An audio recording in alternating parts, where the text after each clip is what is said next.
John at Thomas Marine. John, tell me a little bit about what you do.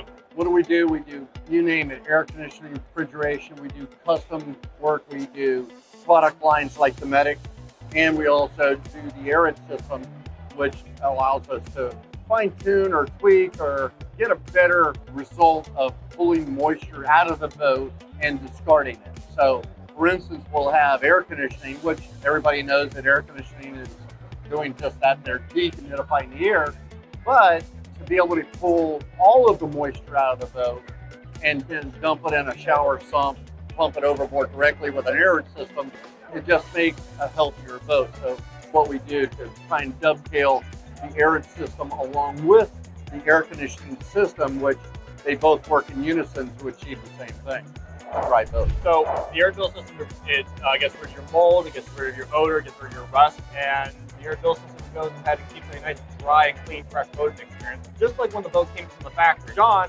delivers such a high quality of product, relation, and just customer service in general. We've got a good mix of team, good qualified people anywhere from Lauderdale down to Ocean Reef.